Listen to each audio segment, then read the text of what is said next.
Traveling can be exhausting, especially if you travel on long-haul flights or long days in the car. But traveling with kids is even more tough. But it has to be that way.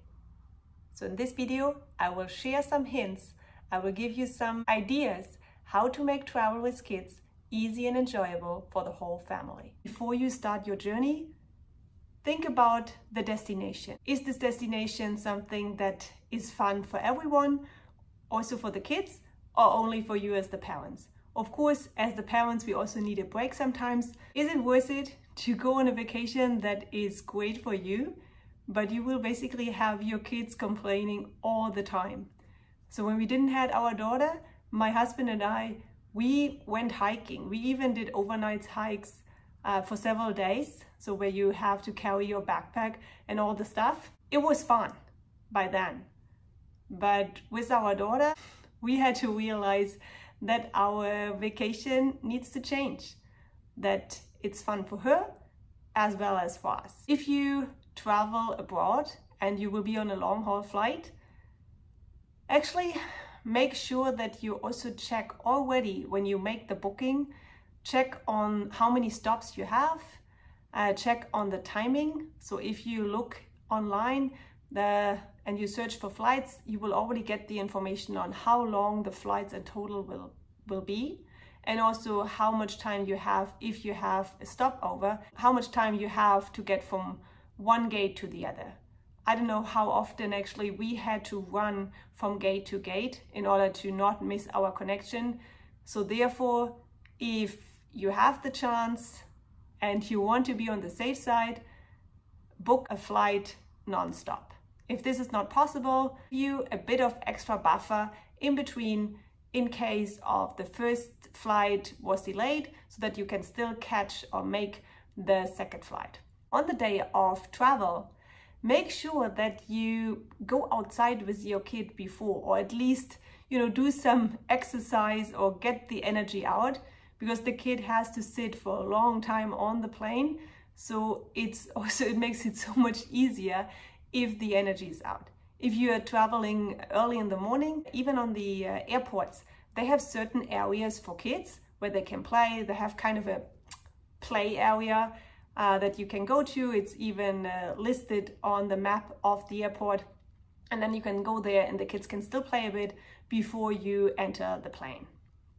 I also usually bring some little games, so really just small ones, because as you might have seen in one of my other videos, I like to travel light. So therefore everything needs to be very small and tiny. Another hint, bring snacks. I don't know if you have realized, but usually if we get out of the door, regardless if we go just on a, 2-hour trip or even on a long haul flight, immediately our daughter is hungry.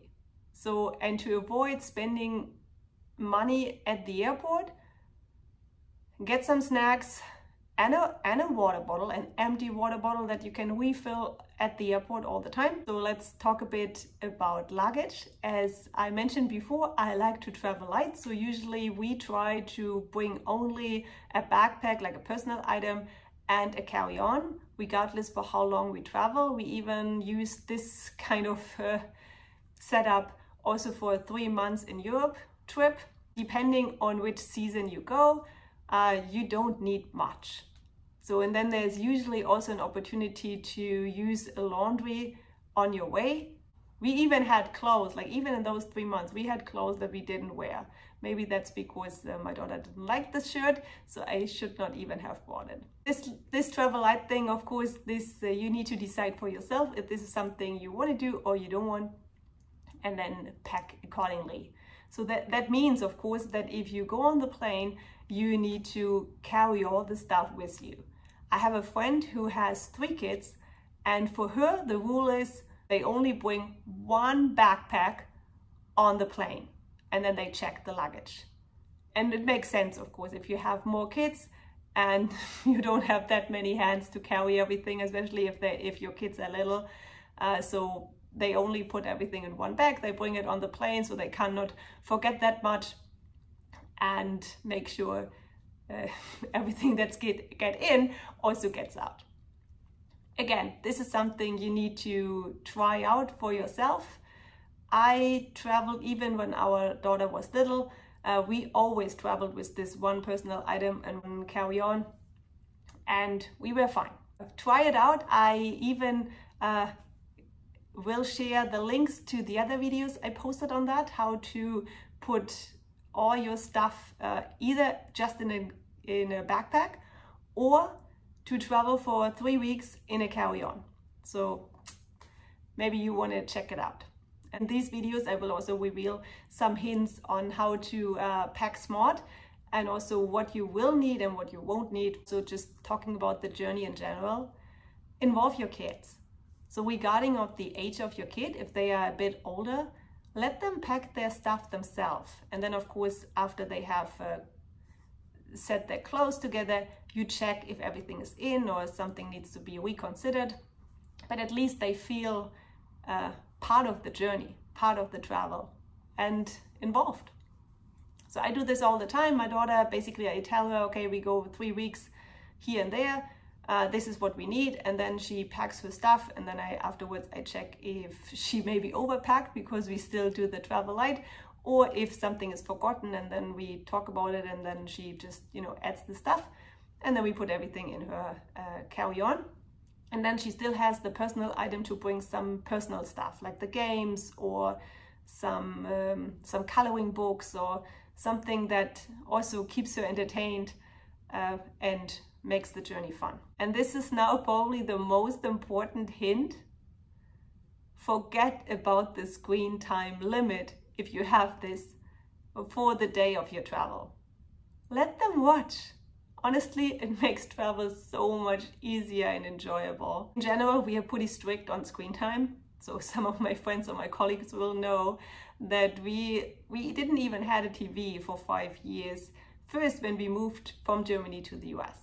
But then, of course, during COVID, we had to change this habit. And we now also have a TV. However, every time when we travel, our daughter is allowed to watch as much as possible. They keep them entertained, quiet, and this is also then an enjoyable journey for yourself. So if you have limits, make sure that for these certain days you release it. Also, your kids will love you. They will love traveling.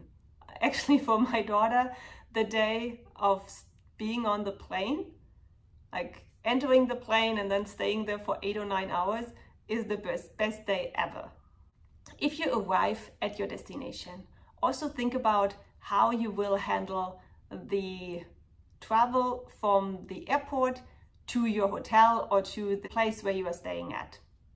Think about timing. So is there maybe a time difference in between? So it will be late for your kids when you arrive. Then maybe it makes sense to rent a car and then also to put your luggage in and then get from the airport to the hotel or your place where you're staying at. Or is this a city you can also go with public transportation? But again, keep in consideration that it might be a long day, not just for you, but also for your kids. So this time, when we arrived in the US, we had to wait 2 hours at immigration, and it was already very late with the time difference when we arrived. And until we got to the hotel, we picked up the rental car, we still had to drive with all the traffic and stuff. So it took us another 2 hours to get there. But the good thing is my daughter was able to sleep while I was driving from the airport to the hotel. So make a bit of planning even before you arrive at your destination. With those hints, I hope that you enjoy your travel. And if you like this video, please give me a thumbs up or subscribe to my channel for free. You can enjoy more videos about travel, about differences between Americans and Germans, and also some ways to make your life easier. For now, I say bye and talk soon.